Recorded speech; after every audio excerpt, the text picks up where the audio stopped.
Bismillahirrahmanirrahim. Assalamualaikum warahmatullahi wabarakatuh. Selamat datang dan terima kasih atas kehadiran Bapak Ibu teman SMA dalam webinar yang diselenggarakan oleh Direktorat SMA dengan tema Sosialisasi Pedoman Pengelolaan Ijazah dan Dashboard E-Ijazah bagi SMA dan Kesetaraan Paket C.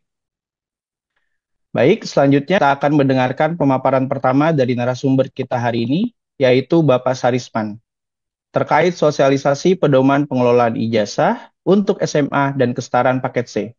Kepada Bapak Sarisman, kami silahkan. Ya, Bapak Ibu, sehubungan dengan telah diterbitkannya Permen nomor 58 tahun 2024 tersebut, Kemendikdasmen juga telah menerbitkan Surat Edaran Sekretaris Jenderal nomor 5 tahun 2025 tentang pengelolaan ijazah jenjang pendidikan dasar dan pendidikan menengah, yaitu tanggal 25 April tahun 2025. Nah, pedoman ini, Bapak Ibu, di dalam surat ini, pedoman pengelolaan ijazah akan digunakan sebagai acuan dalam penerbitan ijazah untuk tahun ajaran 2024-2025. Bagi Bapak Ibu yang belum mungkin memiliki akses terhadap dokumen, baik itu pedoman pengelolaan ijazah dan juga surat edaran Sesdin tersebut, ini Bapak Ibu dapat memperolehnya melalui link ataupun QR Code yang ada di layar Bapak Ibu sekalian. Nah, baik Bapak Ibu, penerbitan ijazah berbasis TIK ini, serta adanya sistem verifikasi ijazah yang akan disediakan oleh Kementerian, diharapkan akan meningkatkan efisiensi administrasi, terus kemudian memperkuat keamanan dokumennya juga, serta memitigasi resiko dokumen rusak atau hilang. Nah, Kementerian berharap kebijakan ijazah yang baru ini dapat memberikan manfaat yang sebesar-besarnya bagi satuan pendidikan, bagi dinas pendidikan, bagi berbagai pemangku kepentingan sehubungan dengan ijazah, dan yang terutama tentunya bagi peserta didik kita. Boleh next? Nah, secara prinsip, Bapak Ibu, yang kita lakukan di dalam kebijakan yang baru ini adalah melakukan perubahan dari belangko ijazah fisik yang selama ini kita kirimkan menjadi format ijazah digital, Bapak Ibu, memanfaatkan teknologi informasi dan komunikasi. Nah, yang mana selama ini Kementerian mencetak dan mengirimkan kurang lebih 9-10 juta belangko ijazah ke seluruh satuan pendidikan di dalam dan di luar negeri. Nah, mulai tahun ini, Bapak Ibu, pengiriman tersebut akan dilakukan melalui aplikasi yang disediakan oleh Kementerian. Sehingga kemudian masing-masing satuan pendidikan akan dapat mendownload format ijazahnya untuk kemudian dicetak. Slide berikutnya. Nah, baik Bapak Ibu. Selanjutnya, kebijakan ijazah yang baru ini berlaku untuk siapa saja. Nah, Peraturan Menteri Nomor 58 Tahun 2024 ini mengatur tentang ijazah bagi SD, SDLB, SMP, SMPLB, SMA, SMALB, SMK, termasuk program paket A, B, dan C. Nah, termasuk juga untuk satuan pendidikan kita yang berbentuk SPK atau SLN dan juga program paket A, B, dan C yang ada di luar negeri. Nah, next. Nah, lalu ijazah ini diberikan kepada siapa? Nah, ijazah ini diberikan kepada peserta didik yang telah menyelesaikan proses pembelajaran sesuai dengan ketentuan peraturan perundang-undangan yang berlaku dan memenuhi syarat kelulusan yang ditetapkan satuan pendidikan. Jadi, Bapak Ibu, setiap peserta didik yang terdaftar di seluruh satuan pendidikan Indonesia, baik di dalam maupun luar negeri, yang terdata di Dapodik dan ditetapkan lulus akan mendapatkan ijazah di dalam mekanisme ini, seperti yang tadi disampaikan oleh Pak Dirjen di dalam arahannya. Boleh slide berikutnya. Nah, Bapak Ibu, dalam kebijakan baru ini, kita akan mengenal dua dokumen, Bapak Ibu, terkait kelulusan peserta didik. Yang pertama adalah ijazah, yaitu dokumen yang menyatakan kelulusan peserta didik dari satuan pendidikan. Yang kedua adalah transkrip nilai, yang merupakan dokumen yang memuat informasi mata pelajaran dan nilai yang diperoleh peserta didik sehingga dinyatakan lulus. Nah, Bapak Ibu, saya akan coba sampaikan beberapa perbedaan ketentuan mengenai ijazah dan transkrip nilai ini. Boleh next?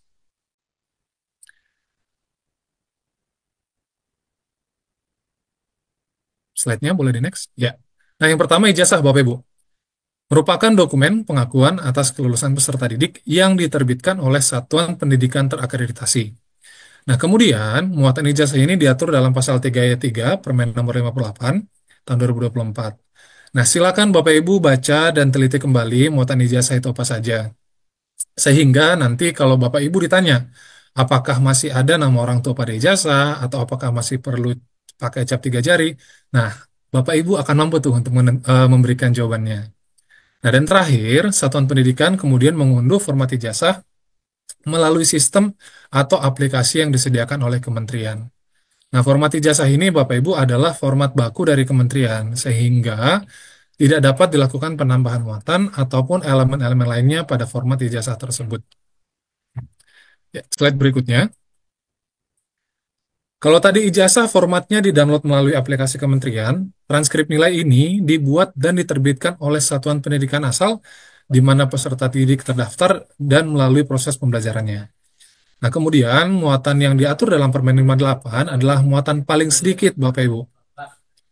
Sehingga satuan pendidikan itu dimungkinkan untuk menambahkan informasi lainnya eh, yang yang dipandang perlu untuk dimuat dalam transkrip nilai ini. Nah, misalnya Bapak Ibu, satuan pendidikan ingin menambahkan informasi kurikulum yang digunakan atau informasi misalnya jenis kekhususan bagi peserta didik kita yang penyandang disabilitas.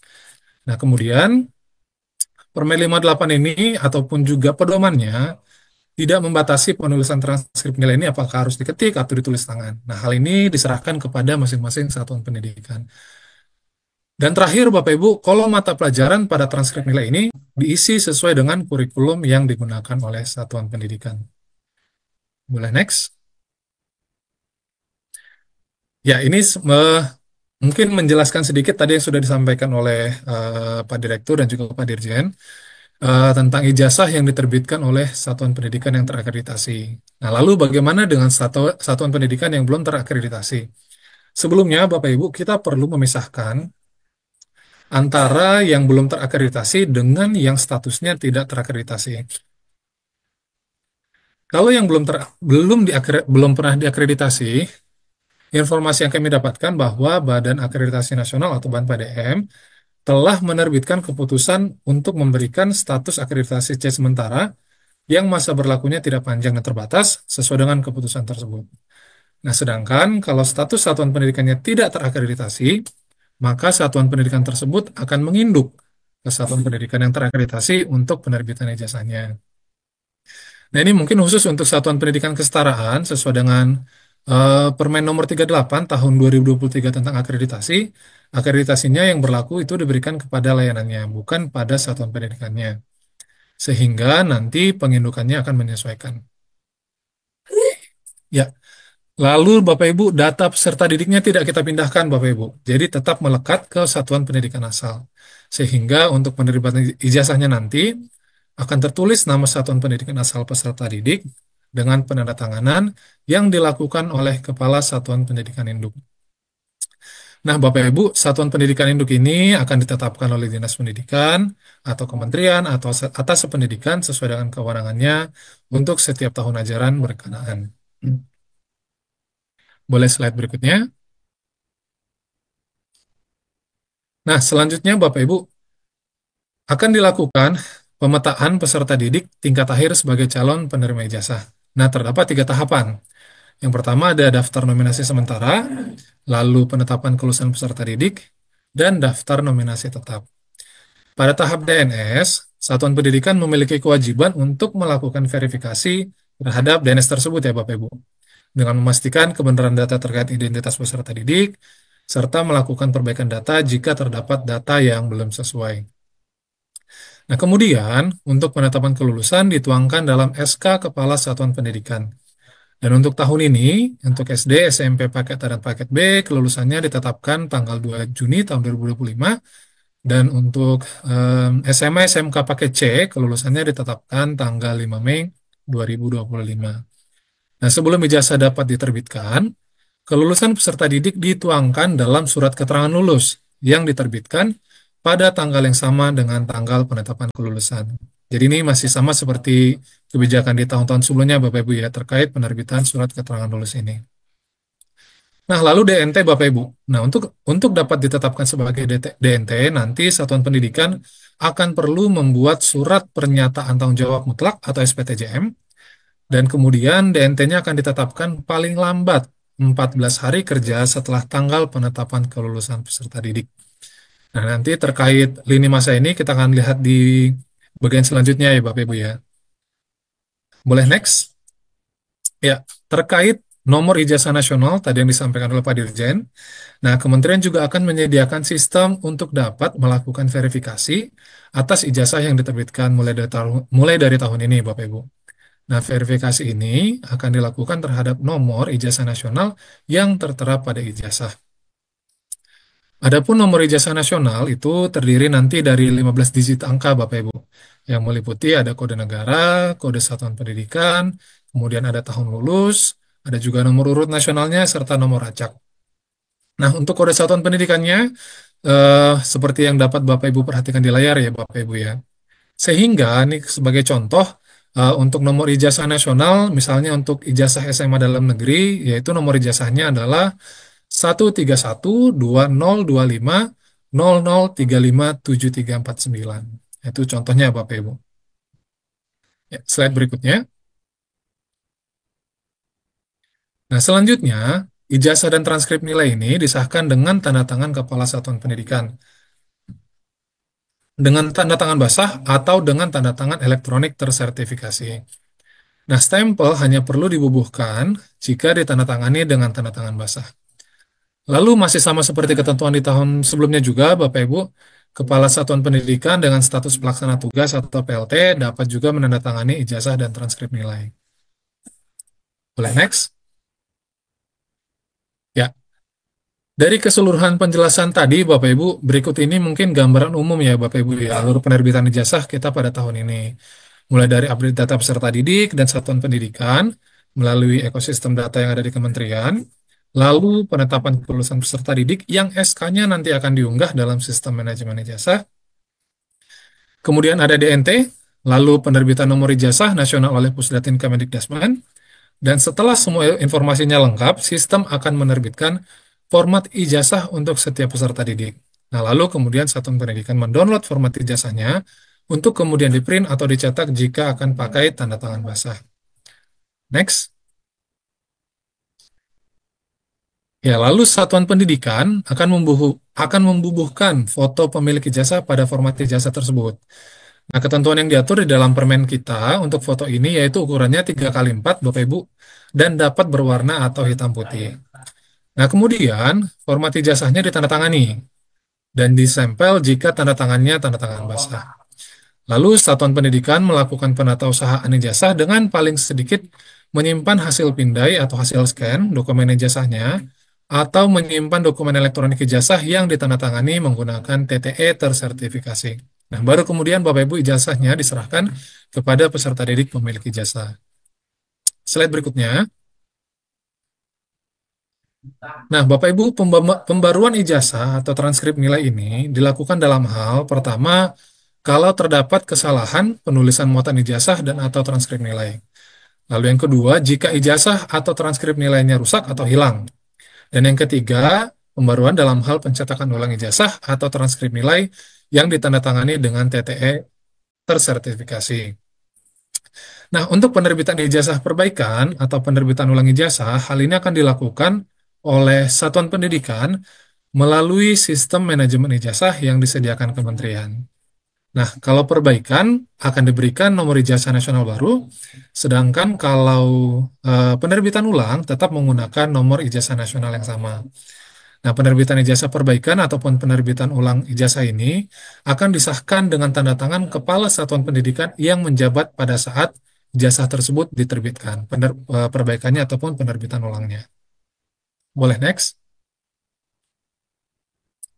Nah, ini adalah gambar format ijazahnya Bapak Ibu untuk yang perbaikan dan yang cetak ulang ataupun diterbitkan ulang. Dengan format ijazah yang sama, namun dengan tambahan keterangan pada bagian bawahnya terkait perbaikan ataupun penerbitan ulangnya. Boleh next lagi. Nah, begitu juga halnya dengan transkrip nilai yang dibuat oleh Satuan Pendidikan, perlakuannya sama Bapak Ibu. Dalam hal terdapat kesalahan ataupun rusak hilang, akan diterbitkan perbaikan maupun penerbitan ulang transkrip nilainya. Slide berikutnya. Nah, ini Bapak Ibu, spesifikasi kertas yang dapat digunakan untuk mencetak ijazah dan transkrip nilai. Nah, untuk ukuran kertasnya, ijazah dengan ukuran A4, sedangkan untuk transkrip nilai bisa A4 ataupun ukuran F4. Nah, untuk ketebalannya diatur minimal 80 gram ya Bapak Ibu ya. Artinya boleh lebih dari 80 gram, tapi tidak boleh kurang. Nah, warna kertasnya putih, lalu untuk jenis kertasnya tidak kita batasi, misalnya hanya kertas HVS, tetapi sesuai dengan kebutuhan dan kemampuan masing-masing satuan pendidikan. Boleh next? Nah, untuk pembiayaannya, Bapak Ibu dilarang untuk memungut biaya dari peserta didik untuk penerbitan ataupun pencetakan ijazah. Nah, biaya ini menjadi tanggung jawab sepenuhnya dari satuan pendidikan. Dan untuk satuan pendidikan penerima dana BOS, dana BOSP, dapat menggunakan dana BOSP tersebut untuk melakukan pencetakan ijazah. Boleh slide berikutnya?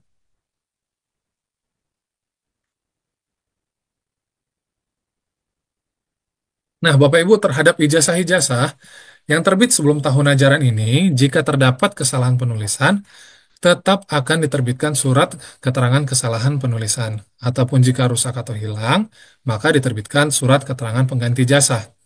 Dan untuk fotokopinya pun tetap perlu disahkan atau dilegalisasi oleh satuan pendidikan yang bersangkutan. Nah, Bapak Ibu, untuk persyaratan, tata cara, dan format-format terkait penerbitan surat keterangan ini dan juga pengesahan fotokopi ini tertuang dalam buku pedoman pengelolaan ijazah yang dapat Bapak Ibu baca lebih lanjut. Nah, selanjutnya, boleh next. Terkait penyetaraan ijazah, Bapak Ibu, untuk sekarang dalam Permen 58 ini, ijazah yang diperoleh dari luar negeri itu sekarang diakui dalam hal melanjutkan pendidikan di Indonesia. Nah, pengakuan ini dilakukan oleh satuan pendidikan yang dituju berdasarkan panduan yang akan disediakan oleh kementerian. Nah, informasinya, Bapak Ibu, panduan ini masih dalam tahap penyusunan dan sehingga layanan penyetaraan ijazah ini masih diberikan oleh kementerian. Slide berikutnya. Ya, Bapak Ibu, dengan diundangkannya Permen nomor 58 tahun 2024 tersebut, maka Peraturan Menteri nomor 29 tahun 2014 dan Peraturan Menteri nomor 14 tahun 2017 dicabut dan dinyatakan tidak berlaku, sehingga ketentuan-ketentuan di dalamnya tidak dapat lagi digunakan ataupun dijadikan acuan ya Bapak Ibu. Boleh next? Ya. Nah, ini terakhir Bapak Ibu. Berikut ini adalah gambaran lini masa penerbitan ijazah untuk SMA, SMK, dan program paket C untuk tahun ajaran ini. Nah, ini sesuai dengan buku pedoman pengelolaan ijazah. Nah, mungkin yang perlu menjadi fokus perhatian kita adalah bagian setelah penetapan kelulusan sampai DNT dan waktu mengunduh format ijazahnya. Nah, Bapak Ibu, dari tanggal penetapan kelulusan, yang mana dalam hal ini tanggal 5 Mei, ada waktu maksimal 14 hari kerja untuk kemudian satuan pendidikan dan peserta didik ditetapkan dalam daftar nominasi tetap. Artinya apa Bapak Ibu? Waktunya bisa saja kurang dari 14 hari kerja. Nah, hal ini akan bergantung pada kapan satuan pendidikan mengupload SK penetapan kelulusannya, kemudian kapan satuan pendidikan mengupload SPTJM-nya, lalu kapan instansi terkait, baik itu dinas atau kementerian atau atas pendidikan, akan melakukan verval dan memberikan persetujuan untuk SPTJM-nya. Nah, semuanya itu dilakukan maksimal dalam 14 hari kerja. Berarti untuk SMA, SMK, dan program paket C ini perlu menyelesaikan itu semua paling lambat tanggal 27 Mei, Bapak Ibu. Nah, kemudian dari tanggal 27 Mei ini, ataupun tanggal lainnya, yaitu tanggal satuan pendidikan ditetapkan DNT-nya, akan ada waktu paling singkat 3 hari, Bapak Ibu, untuk sistem akan menerbitkan nomor ijazah nasionalnya, dan kemudian sistem juga akan mengenerate format ijazah bagi setiap peserta didik. Baru kemudian satuan pendidikan dapat mendownload format ijazahnya untuk kemudian ditandatangani. Nah, jadi seperti ini ya Bapak Ibu, gambaran penerbitan ijazah di tahun ini untuk SMA, SMK, dan juga paket C. Nah, boleh slide berikutnya. Nah, hal ini juga berlaku sama Bapak Ibu untuk jenjang pendidikan dasar dengan alur yang sama, namun penetapan kelulusannya masih nanti ya Bapak Ibu ya tanggal 2 Juni tahun 2025 yang akan datang. Nah, demikian Bapak Ibu materi yang dapat saya sampaikan. Semoga cukup jelas dan juga dapat dimengerti. Terima kasih banyak Bapak Ibu untuk perhatian yang diberikan sepanjang materi yang dipaparkan. Dan untuk selanjutnya saya kembalikan ke Mas Alif selaku moderator. Terima kasih. Nah, ini selanjutnya terkait dengan sistem tata kelola tata kelola ijazahnya. Nah, ada beberapa tahapan ya Bapak Ibu, mulai dari entry data sampai dengan nanti eh, terbit nomor ijazah nasionalnya. Nah, yang pertama itu ada bagian entry data. Jadi kalau untuk entry datanya itu sudah menggunakan eh, mekanisme yang sudah terbentuk ya di kementerian. Jadi entry datanya atau input datanya itu menggunakan Dapodik. Kemudian kalau dari sisi akreditasi nanti sumbernya dari eh, BAN ya. Nah, selanjutnya setelah datanya dientrikan itu ada proses verifikasi validasi. Jadi eh, data yang akan menjadi DNS itu nanti kan data yang valid dari sisi NISN maupun kependudukan dan akreditasi sekolah ya. Karena yang bisa menerbitkan ijazah kan satuan pendidikan terakreditasi tadi. Nah, dari sisi NISN ini data siswanya harus satu NISN ini digunakan satu siswa tercatat di satu rombel. Jadi tadi ya tidak ganda tadi. Eh, karena di pendataan itu di Verval PD begitu ya, itu ditemukan data siswa yang eh, siswanya ini belum memiliki NSN, bisa jadi eh, belum memilikinya ini memang benar-benar belum memiliki atau sebenarnya siswanya ini sudah memiliki NSN tapi NSN-nya belum diisikan di aplikasi pendataan tadi. Nah, kalau siswanya ini belum memiliki NSN, itu bisa diterbitkan NSN. Jadi nanti kalau tingkat 12 ya ini ya SMA berarti pengajuan penerbitan NSN-nya itu melalui aplikasi Verval PD. Nanti syarat penerbitannya atau pengajuannya itu datanya sudah dientrikan di aplikasi Dapodik, kemudian data siswanya mulai dari NIK, kemudian nama, tempat lahir, tanggal lahir, jenis kelamin, dan nama ibu kandung ini padan dengan data kependudukan. Nah, ada juga yang datanya itu eh, ganda ya Bapak Ibu. Jadi satu siswa tercatat di dua rombel tadi sama-sama aktif. Nah, kalau untuk kasus yang seperti ini harus dikeluarkan dulu datanya dari salah satu aplikasi pendataan. Ada juga yang ditemukan itu datanya siswanya sama ganda, satunya aktif, satunya tidak aktif. Nah, untuk kasus yang seperti ini bisa dilakukan merger data dengan syarat data yang aktif ini kelasnya harus lebih tinggi dari data yang tidak aktif. Nah, selanjutnya eh, satu NISN digunakan oleh beberapa orang siswa. Nah, untuk kasus yang seperti ini nanti harus diterbitkan salah satu siswa ini harus diterbitkan NSN yang baru. Jadi satu menggunakan NSN yang sudah ada, satunya menggunakan atau diterbitkan NSN baru. Nah, kalau sudah dilakukan proses yang seperti itu tadi, datanya menjadi valid, baru nanti datanya bisa masuk ke dalam DNS yang di aplikasi manajemen ijazah ya Bapak Ibu. Berarti kalau di gambar ini ada di poin 3 di subsistem manajemen ijazah. Nah, data siswa yang sudah valid itu bisa masuk ke dalam DNS. Nah, setelah masuk ke dalam DNS nanti baru diproses tahapannya ya, mulai dari ditetapkan kelulusannya, kemudian diunggah SPTJM-nya, kemudian disetujui SPTJM-nya, baru nanti menjadi DNT. Nah, setelah menjadi DNT, nanti bersamaan di semua sekolah itu akan kami create-kan atau kami terbitkan nomor ijazah nasionalnya. Nah, dari nomor ijazah nasional ini nanti yang bisa dicari di portal data induk ijazah. Yang portal ini bisa diakses oleh publik ya, tapi ketika ingin mencari datanya itu harus tahu variabel data yang atau ada isian variabel, kombinasi variabel begitu ya, mencari data siswanya tadi.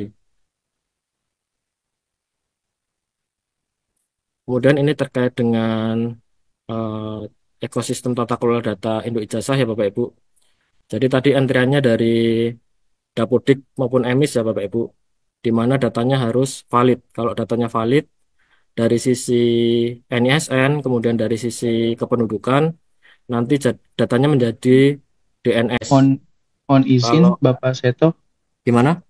suaranya sepertinya kecil kembali. Oh iya, Mas. Ya, mungkin Ya, volumenya boleh dibesarkan lagi.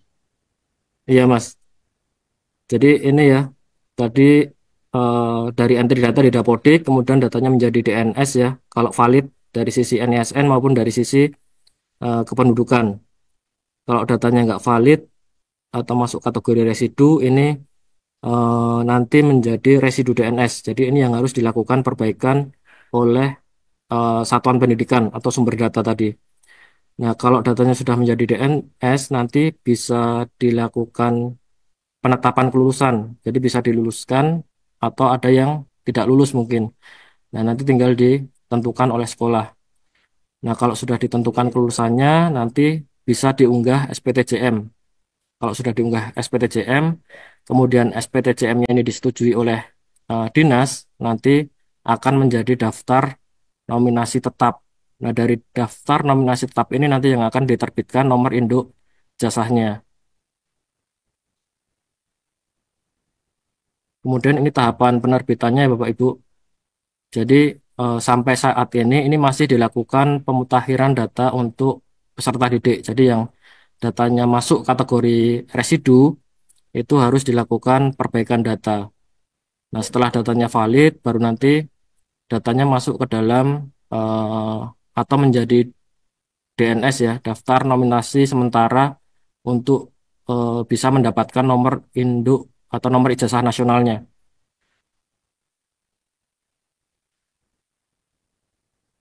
Nah, selanjutnya setelah data siswa ini menjadi DNS, itu nanti harus ditetapkan kelulusannya. Nah, ini yang menetapkan kelulusan ada di sekolah nantinya. Jadi masuk ke aplikasi manajemen ijazah sebagai operator sekolah atau sebagai sekolah ya. Nah, ini bisa melakukan mengunduh surat keputusan penetapan kelulusan, kemudian nanti diunggah kembali ke aplikasi manajemen ijazah. Tentunya setelah ketika mengunggah ini harus ditanda tangan dan dicap oleh kepala sekolah ya Bapak Ibu. Nah, setelah ditetapkan kelulusannya, nanti baru dibuat SPTJM-nya melalui aplikasi yang sama ya. Nanti sekolah bisa mengunduh SPTJM tersebut. Setelah diunduh, kemudian nanti ditanda tangan. Ini bermaterai 10.000 ya kalau kalau SPTJM. Nanti ditanda tangan kepala sekolah. Kemudian setelah ditanda tangan, dicap nanti bisa diunggah di aplikasi yang sama, di aplikasi manajemen ijazah. Nah, setelah diunggah, nanti menunggu approval dari eh, pembinanya ya. Kalau di SD SMP berarti nanti yang melakukan approval di tingkat kabupaten kota. Kalau SMA berarti nanti di provinsi yang melakukan approval. Setelah disetujui oleh dinas sesuai kewenangan tadi, nanti datanya menjadi DNT tadi. Setelah menjadi DNT nanti akan diterbitkan nomor induk ijazahnya tadi. Nah, ini untuk kewenangan dan perannya dari masing-masing unit ya Bapak Ibu, mulai dari satuan pendidikan sampai di Pusdatin. Nah, dari satuan pendidikan ini peran dan kewenangannya ini pertama tadi ya, melakukan pemutakhiran data peserta didik. Karena kalau datanya masih kategori residu tadi, datanya tidak akan bisa masuk dalam DNS ya. Jadi harus dipastikan datanya ini eh, valid. Jadi harus dimutakhirkan tadi. Kemudian memeriksa data kepala sekolah. Jadi idealnya itu satu sekolah harus ada satu kepala sekolah. Nah, kalau yang di satu sekolah belum ditentukan kepala sekolahnya itu harus ditentukan di manajemen dapudiknya, di dinas ya kalau ini. Nah, nanti kalau di satu sekolah ada kepala sekolah definitif dan PLT, ini artinya harus diperbaiki juga datanya. Yang tidak menjabat sebagai kepala sekolah itu harus di TST-kan ya, agar datanya tidak menjadi ganda tadi. Kemudian harus melakukan penetapan kelulusan. Jadi di manajemen ijazah itu sekolah harus melakukan penetapan kelulusan. Setelah ditetapkan kelulusan nanti harus diunggah SPTJM-nya. Kemudian dari dinas atau kementerian atau atas pendidikan ini ya tugasnya sama karena eh, ada kewenangannya di masing-masing satuan pendidikan. Nah, yang pertama ini memastikan data satuan pendidikan ini terkait dengan akreditasi, kemudian nomenklatur dan kepala sekolahnya. Karena tadi disampaikan oleh Mas Haris ya, satuan pendidikan yang bisa menerbitkan ijazah itu hanya satuan pendidikan yang terakreditasi. Kemudian dari sisi nomenklatur ini harus sesuai dengan nomenklatur satuan pendidikan yang tercantum pada izin pendirian. Kalau dilihat di referensi itu masih ditemukan satuan pendidikan yang nomenklaturnya itu tidak sesuai dengan yang tercantum pada izin pendirian tadi. Kemudian harus menentukan relasi legalitas. Jadi misalkan satuan pendidikannya tidak terakreditasi.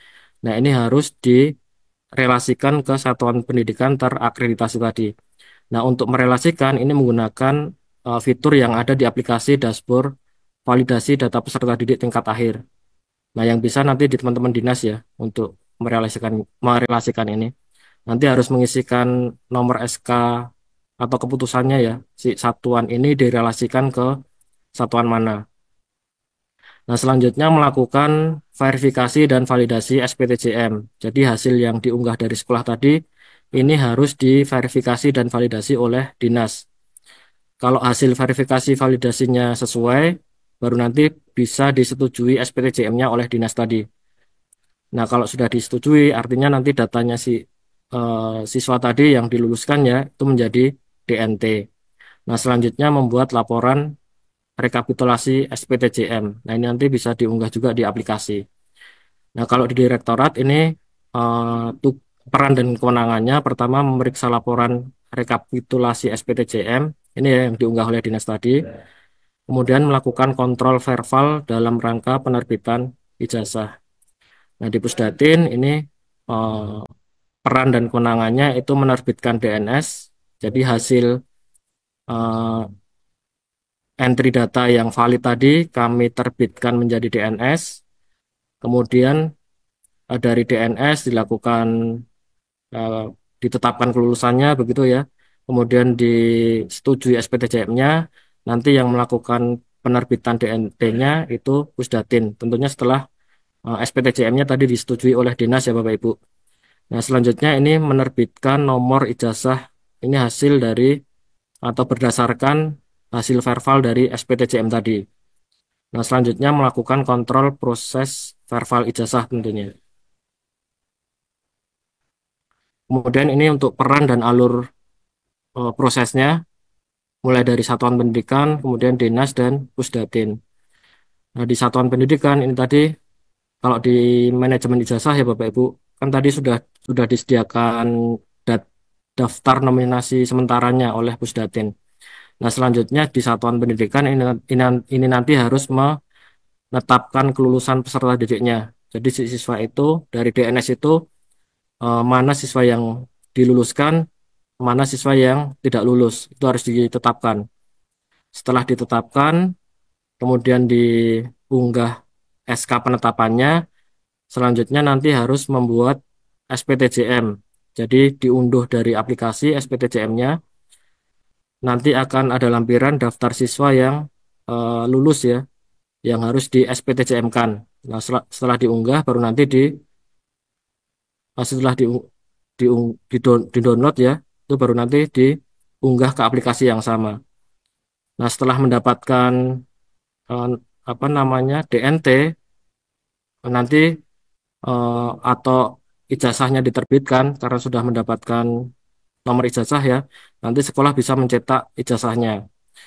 Nah, selanjutnya tugas atau peran di dinas ini melakukan verbal SPTJM tadi ya, hasil SPTJM yang diunggah oleh satuan pendidikan.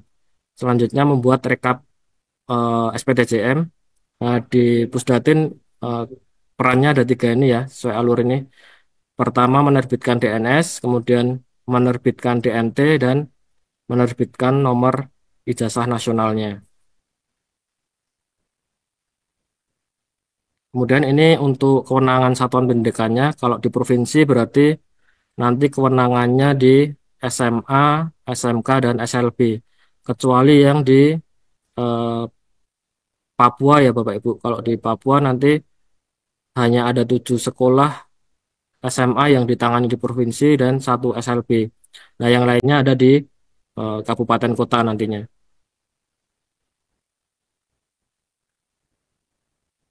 Kemudian ini terkait dengan verifikasi dan validasinya ya. Nah, ini yang datanya bisa masuk ke DNS itu data yang valid tadi. Kalau datanya tidak valid, itu harus dilakukan verifikasi validasi atau perbaikan data.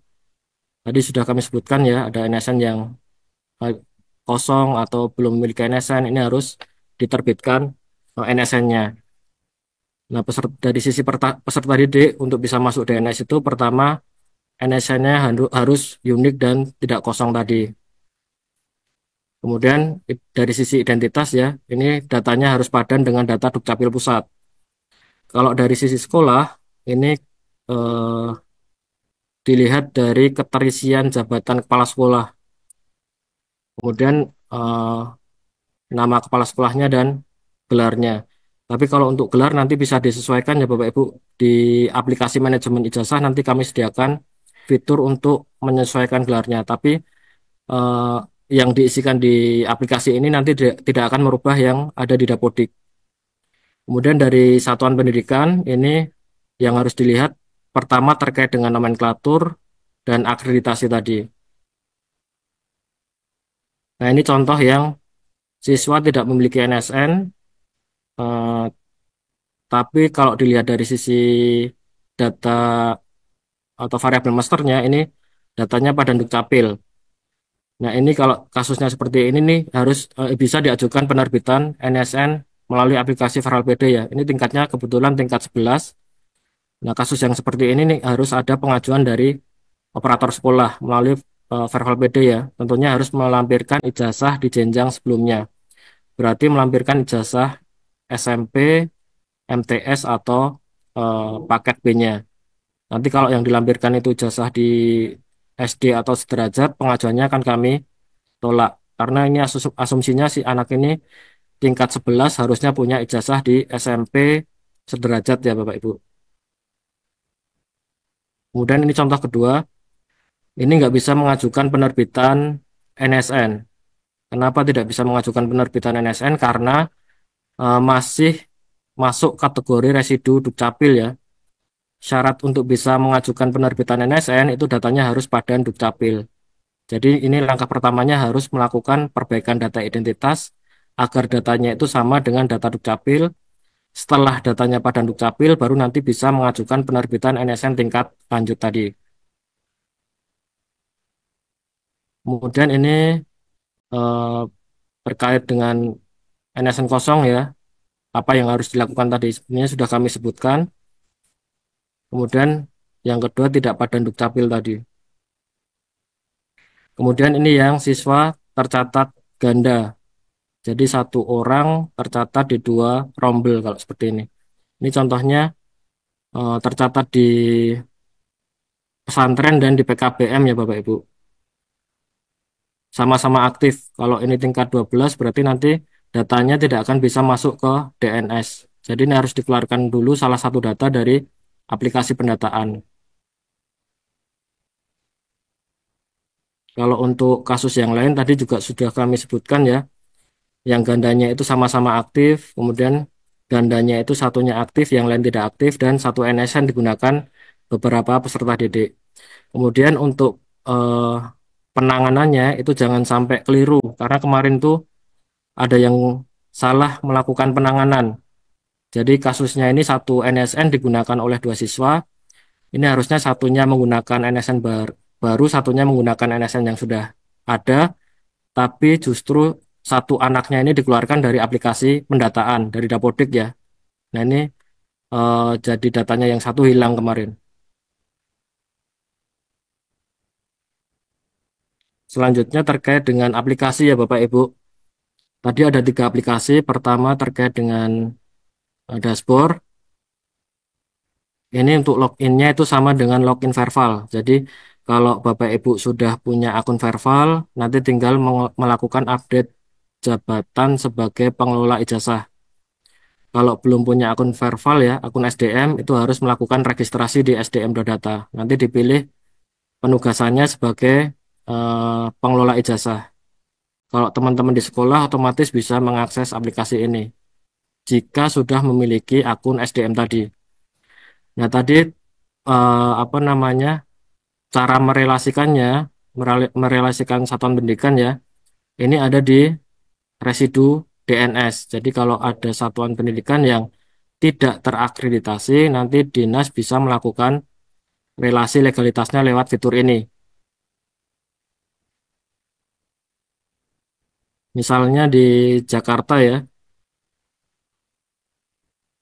misalnya di Jakarta Barat.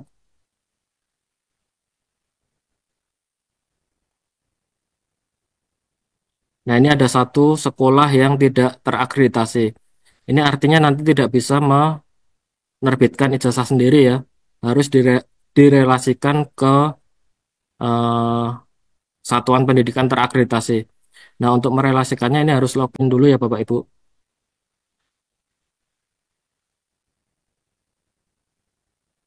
Nanti di residu residu DNS ya. Contohnya yang di DKI,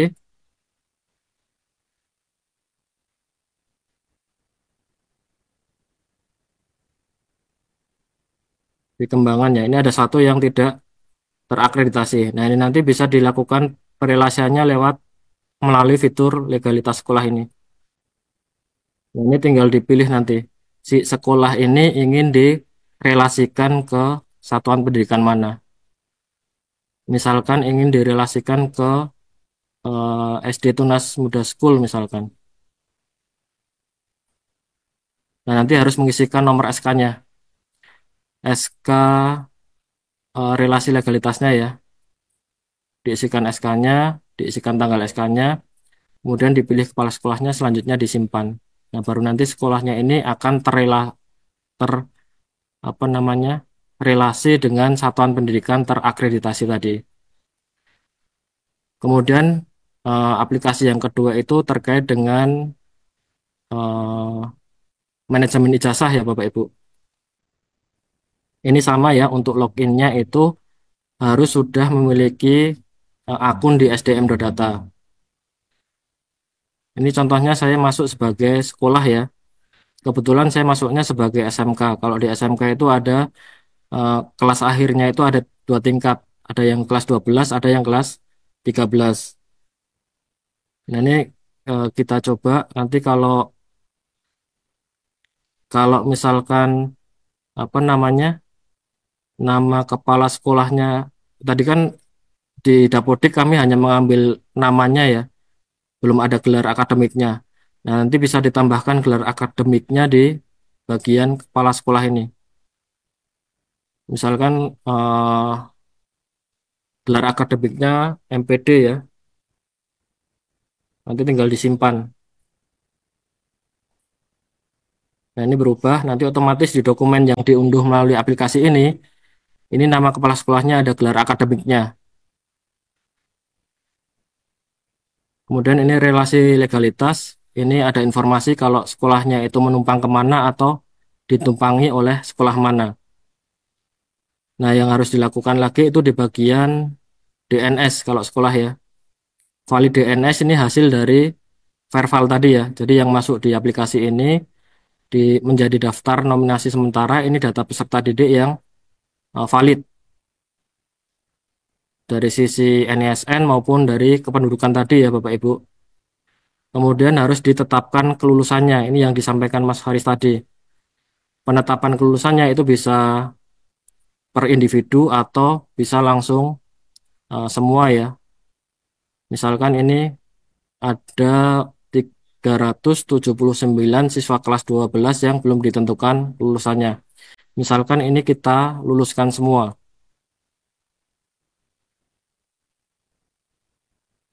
Kita simpan ya. Ada 379 peserta didik di kelas 9 kelas 12 yang kita luluskan. Ditetapkan kelulusannya. Nah, ini tadi 379 ditambah 31 ya yang kelas 13. Jadinya 410. Nah, jumlah ini harusnya sama dengan jumlah peserta didik yang ada di Verval PD tadi. Setelah ditetapkan kelulusannya, nanti harus diunggah SK penetapan kelulusan.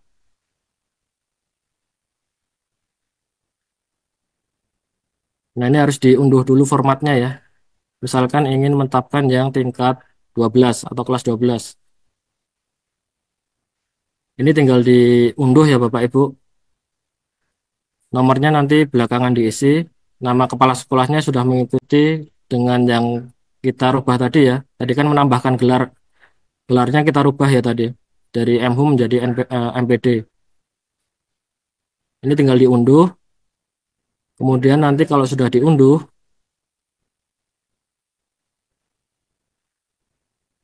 ini diunduh, kemudian nanti bisa diunggah ya. Nanti ditanda tangan kepala sekolah dulu dan dicap. Kalau sudah nanti baru diunggah SK-nya. Nama kepala sekolahnya dipilih, nomornya diisikan ya. Ini nomor SK-nya ini dari sekolah. Kemudian diunggah filenya.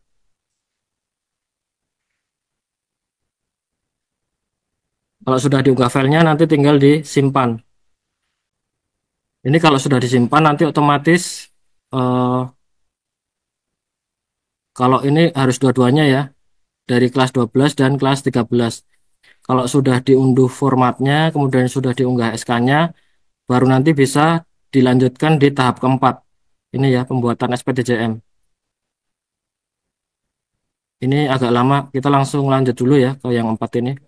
Sebenarnya yang tahap 4 ini bisa dilakukan kalau kedua data tadi di bagian 3 ini sudah dilakukan ya, sudah melakukan penetapan kelulusan. Kalau sudah ditetapkan kelulusannya, baru nanti bisa dilakukan eh, atau dibuat SPTJM-nya. Karena ini tadi kan belum selesai ya untuk ditetapkan kelulusannya. Makanya di bagian pembuatan SPTJM itu tidak akan bisa dilakukan. Jadi tahapannya harus dilalui dulu. Ini kalau nggak bisa kita lanjut dulu ya. Jadi kalau tadi proses yang sebelumnya itu belum dilakukan, nanti ada notifikasi ya. Bapak Ibu ini harus melakukan apa. Nah kalau nanti sudah bisa proses penetapan kelulusannya tadi sudah berhasil, nanti ini bisa membuat SPTJM. Itu kalau dipilih yang UASK nanti kembali ke tahap 3 ya. Jadi harus mengunggah SPTJM-nya. Ini mungkin baru diperbaiki sama teman-teman ya Bapak Ibu. Karena kemarin mau menambah untuk penyesuaian nama sekolah. Kita lanjut dulu ya. Tadi kalau sudah bisa unggah SK penetapan nanti bisa di sama ya. Ada tombol unduh dan unggah. Jadi harus mengunduh SPTJM-nya dulu. Setelah diunduh nanti ditempel materai 10.000, kemudian harus ditanda tangan dan dicap oleh sekolah ya. Selanjutnya tinggal diunggah pada fitur ini. Nanti ada 3 tombol. Oh, unduh, unggah, dan batal nantinya. Nah, setelah diunggah, nanti akan masuk ke dinas. Di dinas ini ya. Saya masuk sebagai dinas. Misalkan tadi dari sekolah sudah mengunggah SPTJM ya Bapak Ibu. Nah, nanti bisa dilihat di pengelolaan ini. Di pengelolaan ini SPTJM yang tadi diunggah itu harus disetujui atau diverifikasi ya. Jadi tinggal dipilih aksinya apa, kemudian nanti dilihat SPTJM-nya ya. Ini harus diunduh, kemudian diverifikasi SPTJM-nya. Nah ini harusnya menggunakan eh, ini kan uji coba ya. Nanti di pelaksanaannya nanti harus ditempel materai 10.000 ya Bapak Ibu. Kalau eh, sesuai nanti jumlah siswanya sesuai, nanti baru bisa disetujui ya. Disetujui nanti tinggal disimpan persetujuan. Kalau disimpan persetujuan, berarti nanti datanya ini menjadi DNT. Nah, setelah menjadi DNT nanti oleh Pusdatin itu akan diterbitkan nomor induk, nomor ijazah nasional. Nanti proses penerbitan nomornya itu bersamaan. Jadi menunggu semua sudah apa namanya melakukan approval SPTJM ya, sampai di 14 hari kan kan terakhir dari hari Senin kan tadi 14 hari ke depan ya. Nah, di 14 hari ke depan setelah hari Senin di bulan Mei itu nanti kami akan terbitkan, kan itu proses sampai approval SPTJM nantinya. Nah, di akhir nanti akan kami terbitkan nomor induk ijazahnya. Kemudian nanti dari dinas juga harus mengunggah ini ya, yang tadi harus dilakukan, mengunggah rekapitulasi dari SPTJM tadi. Mungkin terkait dengan, oh satu lagi mohon maaf, setelah setelah apa namanya siswa ini mendapatkan nomor induk, nomor ijazah nasional, nanti bisa dicek di portal ya Bapak Ibu. Di sini. Jadi nanti harus diisikan nama atau NPSN sekolahnya, namanya siapa, nomor ijazah nasionalnya tadi berapa, dan tanggal lahirnya. Nah, ini kalau datanya sesuai kombinasi variabel ini ya, nanti ketemu datanya artinya itu eh, apa namanya valid ya, nomor induk ijazahnya tadi. Mungkin itu yang bisa kami sampaikan, Mas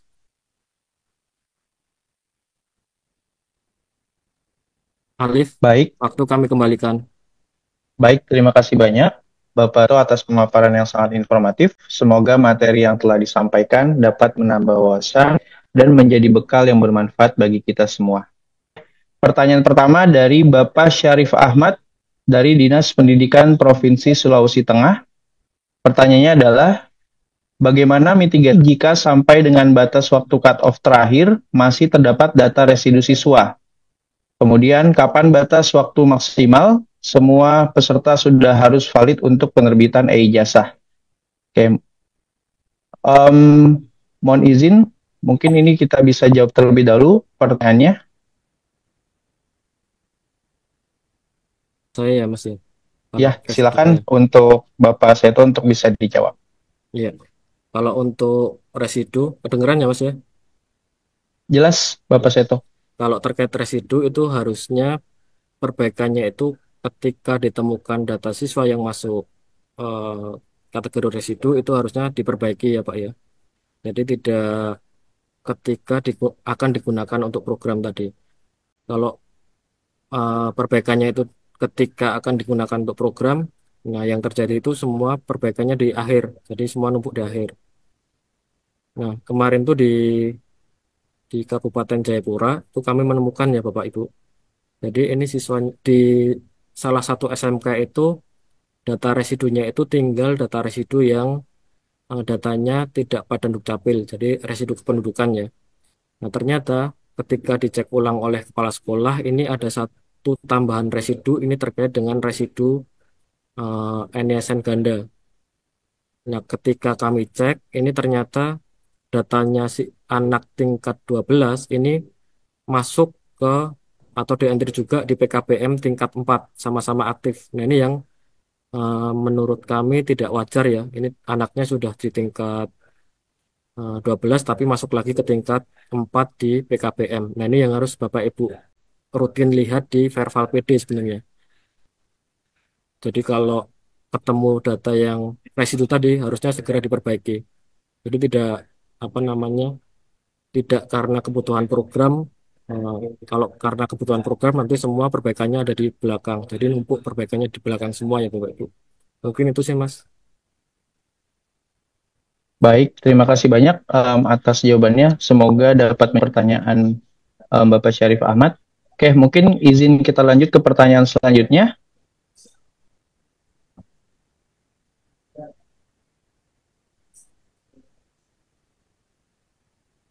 Oke, pertanyaan selanjutnya dari Bapak Suharman di Dinas Pendidikan Provinsi Sulawesi Selatan.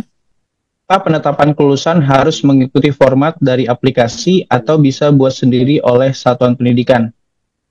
Iya. Ini sebenarnya di Baik, aplikasi, silakan Bapak Seto. iya.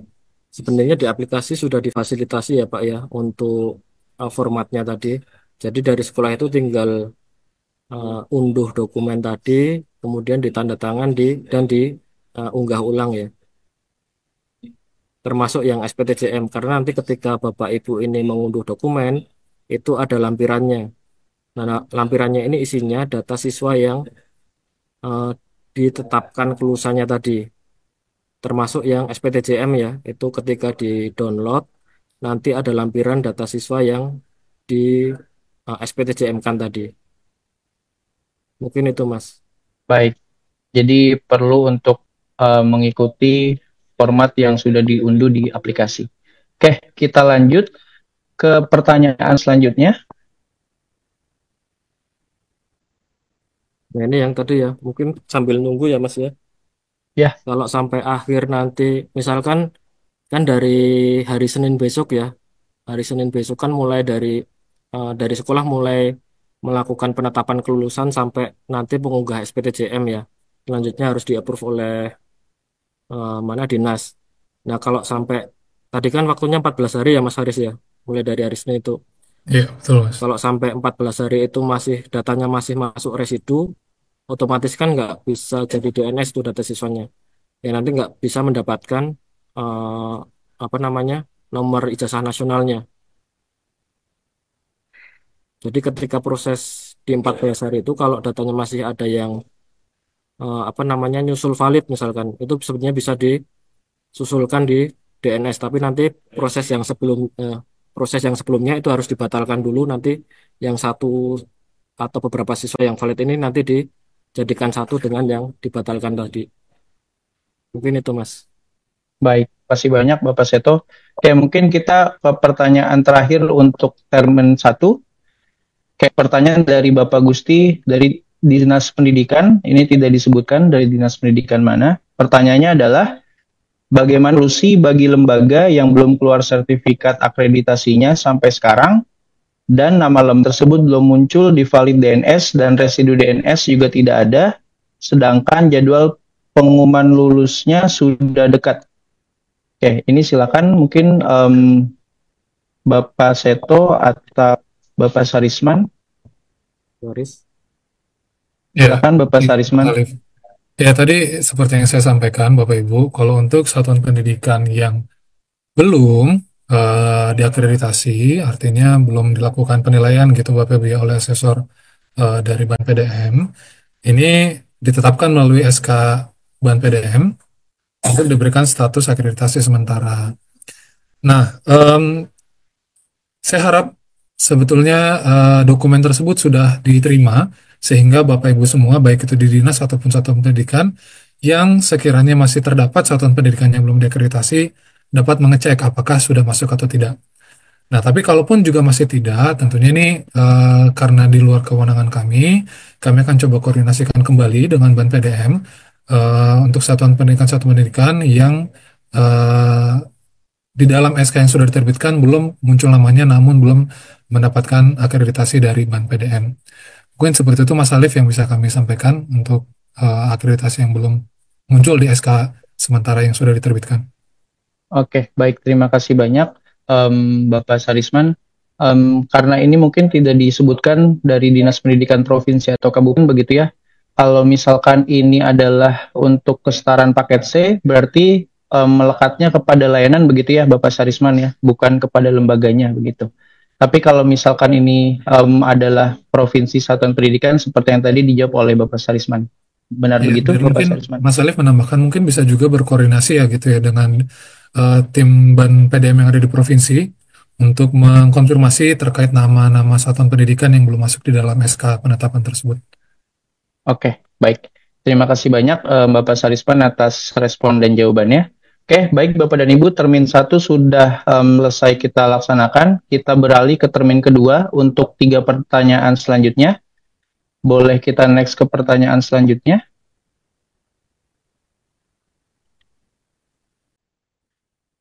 Oke, pertanyaan selanjutnya dari Ibu Heni Sumarwati Anggarini dari Dinas Pendidikan Provinsi Jawa Tengah. Pertanyaannya adalah tanggal ijazah apakah tanggal di mana satuan mengunduh atau mencetak ijazah? Silakan, mungkin ini Bapak Sarisman ya. Ya, makasih Mas Alif. Eh, untuk tanggal ijazah, prinsipnya sama seperti ketika Bapak Ibu mengeluarkan surat dari instansi Bapak Ibu gitu ya. Tanggalnya adalah tanggal ketika surat itu ditandatangani. Jadi untuk ijazah juga sama, tanggal yang dituliskan di dalam ijazah, di dalam bagian penandatanganan adalah tanggal ijazah tersebut ditandatangani. Namun di dalam format ijazahnya itu akan muncul tanggal penetapan kelulusannya. Jadi akan ada dua tanggal Bapak Ibu. Tanggal penetapan kelulusan yang sudah ditentukan secara nasional, tetapi untuk tanggal penerbitannya itu sesuai dengan kapan satuan pendidikan akan menandatangani ijazah tersebut. Seperti itu Mas Alif. Baik, saya rasa sudah cukup jelas jawaban dari Bapak Sarisman. Kita lanjut ke pertanyaan kedua, di termin kedua. Oke, ini dari Ibu Siti Nuraidah, SMAN 2 Kerinci Kanan. Pertanyaannya adalah, untuk penomoran transkrip nilai, apakah sama dengan nomor ijazah atau sekolah yang mengeluarkan nomornya? Silakan, Bapak Sarisman mungkin yang Ya, menjawab. makasih Mas Alif. Kembali ke prinsip awal ya Bapak Ibu ya. Ada dua dokumen, dokumen ijazah yang pertama dan yang kedua dokumen transkrip nilai. Dokumen ijazah oleh sistem, dokumen transkrip nilai oleh satuan pendidikan Bapak Ibu. Jadi tidak menggunakan kita tidak formatnya tidak kita sediakan di dalam sistem untuk tahun ini, namun diterbitkan dan dibuat secara mandiri oleh satuan pendidikan. Makanya kalau di dalam format yang tadi Bapak Ibu bisa lihat di paparannya ataupun yang ada di dalam peraturan menterinya, itu menggunakan KOP satuan pendidikan. Sehingga untuk penomorannya pun sesuai dengan tata naskah dinas yang ada di satuan pendidikan masing-masing. Seperti itu Mas Alif. Baik, sudah cukup jelas. Saya rasa untuk jawaban dari Pak Sarisman, semoga dapat menjawab. Oke, kemudian kita ke pertanyaan terakhir di termin kedua dari Bapak Abdurrahim Abudi dari PKBM Gorontalo. Pertanyaannya adalah, bagaimana solusi siswa yang sudah diajukan penerbitan NISN lanjut dan sudah disetujui tapi belum keluar dari residu padahal datanya sudah valid? Silakan, mungkin ini Bapak Seto yang dapat menjawab.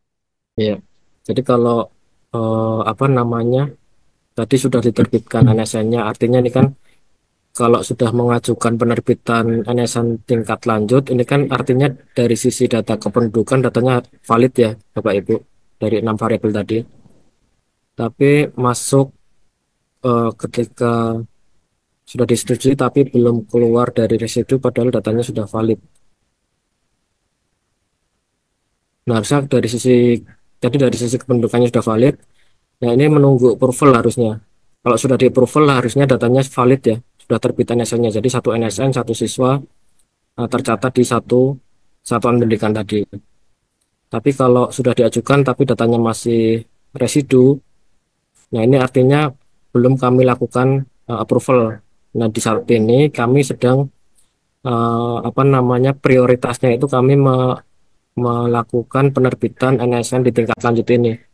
Jadi di tingkat 6, 9, dan kalau tingkat 6 itu by system ya Bapak Ibu, mohon maaf. Jadi eh, kalau di tingkat 6 si siswa ini datanya sudah pada Dukcapil, otomatis akan kami terbitkan by system NSN-nya. Tapi kalau untuk tingkat 9 dan 12 tadi ya, nah ini masih kami kerjakan karena untuk penerbitan NSN yang tingkat lanjut ini kan kami terbitkannya manual ya. Jadi kami akan melakukan validasi terhadap dokumen yang dilampirkan tadi atau diunggah. Jadi kami lihat namanya yang ada di pendataan dan di ijazah tadi, termasuk tahun lulus dan apa namanya nama sekolahnya. Karena eh, di beberapa pengajuan tadi ada yang berbeda tadi ya, yang dilampirkan dokumennya harusnya dokumen SMP atau sederajat, tapi operator ini melampirkannya yang dokumen SD. Nah, idealnya kan kalau sudah SMA begitu, eh, harusnya siswa ini sudah memiliki ijazah SMP sederajat tadi ya. Nah, kalau yang kasus seperti itu biasanya kami tolak. Mungkin itu, Mas. Baik, terima kasih banyak Bapak Seto atas jawabannya. Kita lanjut ke pertanyaan selanjutnya. Dari Ibu Rizka M. Bandring dari SPNF SKB Touna. Pertanyaannya adalah, data siswa yang ada di Verval PD terbaca sebagai siswa yang memiliki NISN ganda. Dicek di quality control data siswa, tetap terbaca ganda. Namun, dua siswa tersebut tidak ada terbaca ganda di Dapodik Operator Dinas. Bagaimana solusinya? Mungkin Nah, ini ini yang menjawab adalah Bapak Seto kembali, ya, silakan. ya Mas, ini kemarin kami menemukan kasus yang seperti ini ya. Jadi gandanya di sekolah yang sama kalau kemarin itu. Jadi satu siswa ini ter, teridentifikasi ganda begitu, tapi di sekolah yang sama. Nah, kalau apa namanya teridentifikasinya itu di sekolah yang sama, nanti harus dikeluarkan salah satu datanya dari dapodik sekolah ya Bapak Ibu. Kemarin tuh kami ada laporan, kami cek ternyata di dapodiknya ganda kemarin. Oke, Ya ini kan untuk mengeceknya memang lewat quality control ya Bapak Ibu. Jadi kalau Bapak Ibu membuka Verol PD itu di bagian quality control itu nanti ada keterangan gandanya ini si anak ini ganda di sekolah mana dan sekolah mana, statusnya apa, apakah sama-sama aktif atau satunya aktif yang lain tidak aktif tadi. oke, Nah, baik. iya. Mungkin itu Ya, sih Mas. terima kasih banyak Bapak Seto atas jawabannya. Oke, kita lanjut ke pertanyaan selanjutnya. Dari Bapak Saipur Rahman, SMAN 1 Banjarmasin. Saat unduh format ijazah nanti, apakah data peserta didik seperti nama, tempat lahir, dan tanggal lahir akan otomatis menggunakan huruf kapital semua atau menyesuaikan data yang ada di Verval PD? Ini silakan Bapak Sarisman sepertinya ya. Kayaknya Mas Seto nih, Mas. Iya, Dari iya. sistemnya gimana, Mas Mas? Seto lagi Saat ya. unduh format Silakan Iya, ijazah, Bapak Seto. sistem. apakah data. Nah, ini kemarin untuk sebenarnya termasuk nama nama nomenklatur sekolah ya kemarin Mas. Jadi kalau Iya. kalau nama nanti otomatis bisa di apa namanya di awal kata bisa kami eh, di uppercase ya. Jadi di awal itu huruf kapital nanti kata di belakangnya kecil di setiap kata ya. Tapi untuk yang nama satuan kemarin yang kesulitan itu nama satuan pendidikan ya karena ketika kami apa namanya kemarin nyoba lihat beberapa sekolah itu ternyata ada nama sekolah yang Ma'arif. Jadi Ma terus spasi Arif. Nah, kalau nanti kami kecualikan yang Ma ini besar karena ada bentuk pendidikan MA ya. Nanti takutnya itu eh, apa Ma-nya besar, kemudian A-nya besar, Arifnya kecil. Itu untuk di nama satuan pendidikan. Tapi kalau untuk di bagian nama, tempat lahir, eh, itu nanti bisa kami sesuaikan ya by sistem tadi. Kalau ya tanggal lahir kan di bagian bulannya ya, itu bisa disesuaikan. Tapi yang kami kemarin kesulitan itu di nama satuan pendidikannya tadi. Karena ditemukan yang tadi singkatan-singkatan tadi ya, yang karena tidak ada pembakuannya tadi. Jadi kami kesulitan tadi. Mungkin itu sih Mas. Baik, terima kasih banyak Bapak Seto atas jawabannya. Semoga sudah dapat menjawab pertanyaan dari Bapak Saipur Rahman atau mungkin Bapak Ibu yang memiliki pertanyaan serupa. Oke, kita lanjut ke pertanyaan selanjutnya. Oke, pertanyaan dari Ibu Putri Karyuandina dari SMAN 1 Kota Bengkulu. Pertanyaannya, apabila siswa telah pindah tetapi nama siswa masih muncul di validasi residu, apa yang harus dilakukan? Silakan, mungkin ini Bapak Seto kembali yang menjawab. Nah, ini harus apa namanya coba dising dapodiknya ulang ya nanti Bapak Ibu. Kalau siswanya sudah pindah itu kan harus dimutasikan dari dapodik. Kemudian harus dising coba. Kalau sudah dising artinya nanti di kami datanya akan berpindah sekolah tadi ya. Jadi di Verval itu datanya mengikuti hasil dari dapodik tadi. Nah, untuk waktu perubahannya itu dari dapodik ke Verval itu 1 kali 24 jam. Nah, nanti dipastikan saja kalau sudah sync, nanti ditunggu 1 kali 24 jam ya. Kemudian nanti dicek di Verval PD-nya. Baik, terima kasih banyak atas jawabannya Bapak Seto. Kita ke pertanyaan selanjutnya dari Ibu Fitri Haswadi dari Dinas Pendidikan Provinsi Sulawesi Selatan. Pertanyaannya, ada beberapa satpen jenjang SMA di Sulawesi Selatan terdeteksi jabatan Kepsek dinyatakan ganda pada laman manajemen ijazah.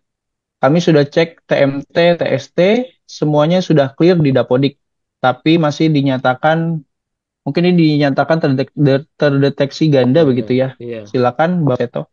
iya. Kalau di Dapodiknya sudah dipastikan apa namanya, saat di satu sekolah itu sudah ada satu yang ditugaskan ya. Misalkan tadinya terbaca ganda itu ada dua, misalkan satunya definitif, satunya PLT. Nah, yang PLT sudah di TST-kan di Dapodik. Nah, kalau sudah seperti itu nanti ditunggu saja ya Bapak Ibu. Nanti otomatis itu akan mengupdate data yang di kami. Mungkin itu ya Mas ya. Yang penting itu dicek di manajemen Dapodiknya. Jangan sampai ada beberapa PTK yang ditugaskan sebagai PLT kepala sekolah dan kepala sekolah tadi. Mungkin itu sih Mas. Kalau tadi sudah dicek sudah nggak ada ya nanti tinggal ditunggu aja. Nanti kami update di aplikasinya. Baik. Oke, terima kasih banyak atas jawabannya Bapak Seto. Saat ini kan ada beberapa pertanyaan yang masuk, banyak sekali begitu ya. Saat ini tim sedang mengkurasi kembali pertanyaannya untuk kemudian akan dijawab oleh para narasumber. Mungkin sambil menunggu izin untuk menginformasikan bahwasanya untuk materi webinar, kemudian e-sertifikat, itu nantinya akan kami share pada sosial media Direktorat SMA. Oleh karena itu, bagi Bapak dan Ibu, mohon untuk dapat memantau sosial media Direktorat SMA secara berkala. Tuh. Oke, baik, apakah pertanyaannya sudah siap? Oke, masih menunggu Bapak dan Ibu. Mungkin sambil menunggu, apakah ada informasi tambahan yang ingin disampaikan oleh Bapak Sarisman, Bapak Seto, untuk memperkuat kembali informasi yang sudah disampaikan sebelumnya? Oke, sepertinya sudah ready. Pertanyaan selanjutnya dari Bapak Nasiruddin dari Dinas Pendidikan, tidak disebutkan dari daerah mana. Pertanyaannya adalah, pedoman tidak ada mengatur tentang sidik jari. Terkait hal itu, apakah boleh apabila sisanya membutuhkan cap 3 di jasa? Silakan Bapak Sarisma mungkin yang dapat menjawab. Izin Bapak Sarisman sepertinya masih di mute. Ya, ya. Maaf Mas. Nah, Ya, oke, ya. silakan. Kembali mengingatkan Bapak Ibu semua untuk mungkin dapat mengakses ketiga dokumen tadi ya Bapak Ibu ya, Peraturan Menteri, Pedoman serta Surat Edaran Sesdinnya, sehingga informasi yang Bapak Ibu miliki dapat lengkap gitu mengenai penerbitan ijazah kita. Tetapi untuk jawaban terkait cap 3 jari ini untuk ijazah, hal ini tidak lagi kita tuangkan di dalam muatan ijazah. Itu yang tadi disampaikan di dalam format ijazah yang akan diterbitkan oleh kementerian itu akan dilakukan pengisiannya secara sistem. Yang datanya tadi sudah panjang lebar disampaikan oleh Mas Eto. Nah, yang perlu dilakukan oleh satuan pendidikan adalah pembubuhan foto dan juga penandatanganannya serta pembubuhan stempel jika tanda tangan basah. Jadi selain daripada hal itu tidak diperkenankan untuk menambahkan muatan dari jasa format ijazah yang ada. Demikian Mas Alif. Oke, pertanyaan Bapak Fajar Pristiawan dari Dinas Pendidikan Provinsi Jawa Timur. Pertanyaannya adalah, update data akreditasi belum real time atau masih terdapat keterlambatan. Perlu data rekapitulasi akreditasi yang resmi sebagai dasar penetapan relasi legalitas. Mungkin ini silakan Bapak Seto terkait data. Ya, ini kalau kalau data akreditasi ini kan kita menunggu dari ban PDM ya Mas ya, dari aplikasi Sispena. Jadi kalau di Sispena itu sudah muncul akreditasinya, otomatis nanti akreditasi yang ada di Sispena itu akan mengupdate di Pusdatin. Mungkin itu Mas. Karena memang beberapa apa namanya beberapa satuan yang belum terakreditasi kan masih proses ya untuk apa namanya SK akreditasinya tadi. Oke, pertanyaan dari Bapak Rustam Evi dari SMAN 2 Kerinci Kanan. Jika dalam verifikasi data siswa sudah valid, ternyata di kemudian hari ada kekeliruan data, apakah ada waktu untuk perbaikan setelah batas akhir? Silakan mungkin nih bisa Bapak atau Bapak Sarisman.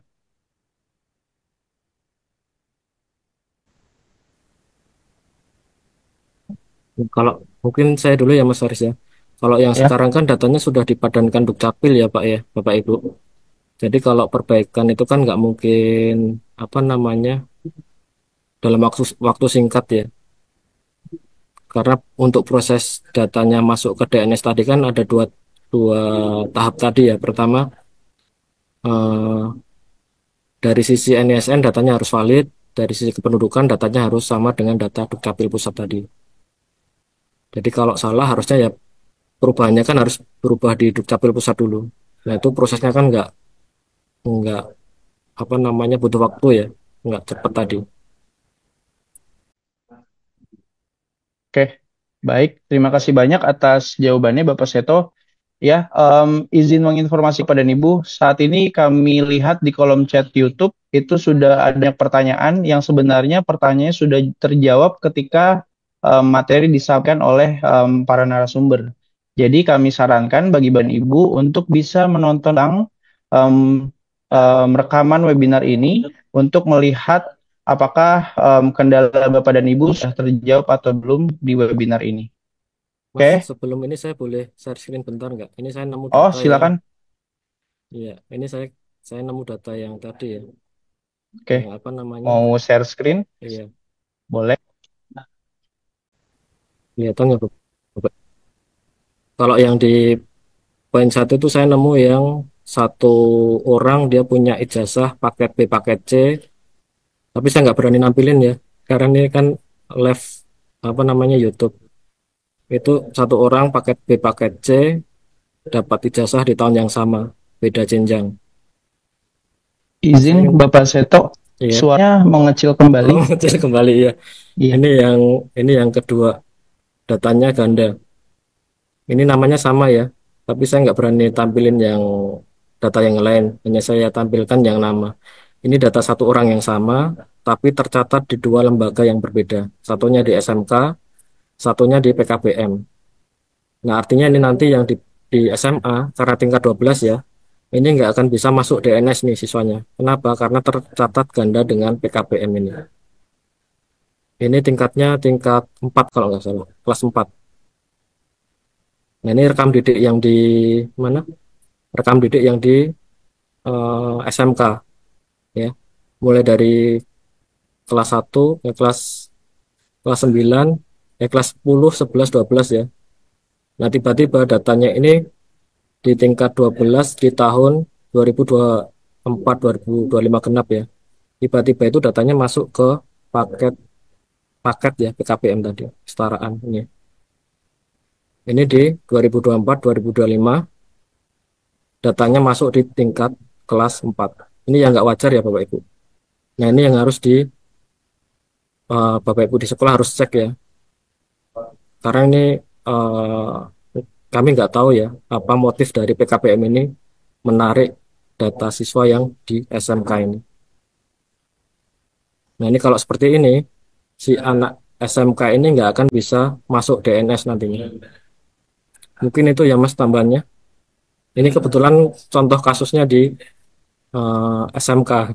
Mungkin ada lagi di eh, bentuk pendidikan yang lain ya Mas ya, yang kasus-kasus seperti ini. Baik. Terima kasih banyak informasinya Bapak Seto. Oke, mungkin kita ke pertanyaan terakhir dalam termin ini. Oke. Izin menginformasikan juga Bapak dan Ibu, bagi Bapak dan Ibu yang pertanyaannya sekiranya belum terjawab, silakan bisa bertanya pada Google Form yang tautannya sudah cantumkan pada kolom komentar di YouTube. Oke, apakah pertanyaannya sudah bisa ditampilkan? Oke, pertanyaan terakhir dari sesi tanya jawab pada siang hari ini. Eh,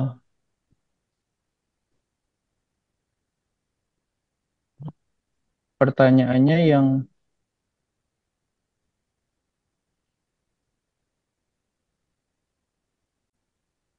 oke, dari Bapak atau Ibu Kusnan Ali.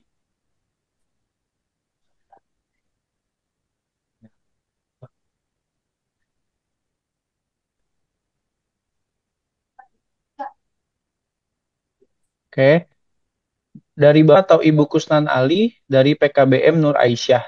Pertanyaannya adalah, siswa kami salah rombel. Seharusnya paket C kelas 12, tapi salah masuk rombel dan DNS ke paket B kelas 9. Mohon solusi. Masih bisakah masuk ke DNS paket C jika kami pindahkan di Dapodiknya? Silakan, mungkin ini yang bisa menjawab adalah Bapak Seto.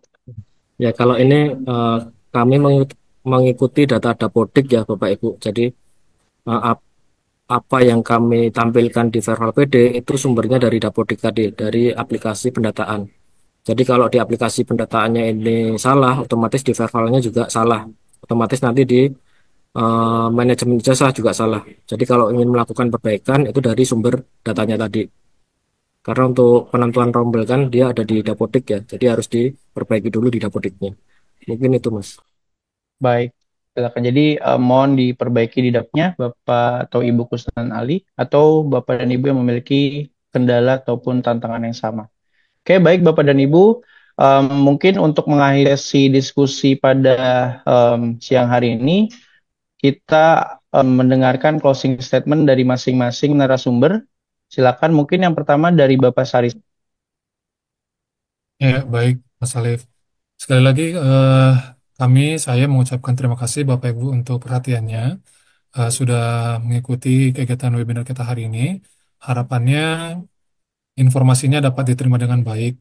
Namun kembali lagi, kami meminta kalau boleh seluruh pihak yang terkait dengan penerbitan ijazah ini untuk kembali membaca dan meneliti dan mempelajari baik itu Peraturan Menteri Nomor 58 Tahun 2024, pedoman pengelolaan ijazahnya, serta surat edaran yang sudah diterbitkan oleh kementerian, sehingga harapannya, kalaupun masih ada pertanyaan-pertanyaan yang belum terjawab di dalam kegiatan kita hari ini, mudah-mudahan dapat terjawab dari dokumen ataupun peraturan-peraturan yang sudah ada.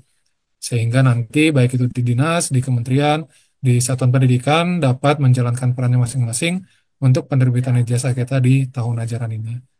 Mungkin demikian Mas Alif yang dapat saya sampaikan. Terima kasih. Baik, terima kasih banyak Bapak Sarisman. Mohon bagi Bapak dan Ibu untuk dapat membaca kembali dokumen-dokumen ataupun pedoman serta peraturan terkait ijazah. Adapun nantinya untuk materi narasumber dan beberapa dokumen terkait ijazah akan kami sampaikan pada sosial media Direktorat SMA. Jadi mohon bagi Bapak dan Ibu untuk dapat terus memantau sosial media Direktorat SMA. Oke, selanjutnya kita akan sama-sama dengarkan closing statement dari Bapak Seto. Silakan Bapak Seto. Sebenarnya kami ucapkan terima kasih ya Bapak Ibu atas kesempatan yang diberikan kepada Pusdatin untuk menyampaikan materi terkait manajemen ijazah, termasuk dengan validasi datanya ya Bapak Ibu. Nah, harapan kami itu sebenarnya untuk perbaikan data ini ketika Bapak Ibu di sekolah ya terutama menemukan data residu tadi, itu segera mungkin dilakukan perbaikan data. Jadi tidak di akhir waktu seperti ini ya. Ini masih 4 hari, mudah-mudahan kalau di tempat Bapak Ibu itu masih ditemukan data residu, itu bisa kami bantu untuk melakukan perbaikan datanya. Tapi kalau kaitannya dengan data kependudukan, ini kan kalau dengan data kependudukan ini kan melibatkan ekosistem pendataan lainnya Bapak Ibu. Jadi kita mengikuti mekanisme yang ada di Dukcapil Kemendagri tadi. Mungkin itu Mas. Baik, terima kasih banyak atas closing statement-nya. Terima kasih juga Bapak dan Ibu atas pertanyaan-pertanyaannya, dan terima kasih juga kepada narasumber atas jawabannya yang sangat komprehensif. Baik Bapak dan Ibu teman SM kami hormati, demikian rangkaian webinar hari ini. Terima kasih atas seluruh materi yang telah disampaikan oleh para narasumber. Mengingatkan kembali bahwa keberhasilan pengelolaan ijazah yang valid, akurat, dan legal adalah tanggung jawab bersama seluruh pemangku kepentingan. mulai dari pemerintah pusat, pemerintah daerah, hingga satuan pendidikan. Mari kita kawal bersama data ijazah dengan penuh komitmen, perkuat kolaborasi lintas pihak, dan wujudkan tata kelola pendidikan yang transparan, akuntabel, serta berorientasi pada pelayanan terbaik bagi seluruh peserta didik. Webinar pada hari ini juga dapat disaksikan kembali melalui rekaman dalam akun YouTube resmi Direktorat SMA. Terima kasih atas kehadiran dan partisipasi aktif dari Bapak Ibu semua. Jangan lupa untuk follow dan subscribe seluruh akun media sosial Direktorat SMA. Kemudian, untuk tautan materi narasumber dan beberapa bahan tentang ijazah akan kami sampaikan pada sosial media Direktorat SMA. Akhir kata, saya Muhammad Alifur Rahman, mohon undur diri dan sampai jumpa di kesempatan berikutnya. Wassalamualaikum warahmatullahi wabarakatuh. SMA, maju bersama, hebat semua.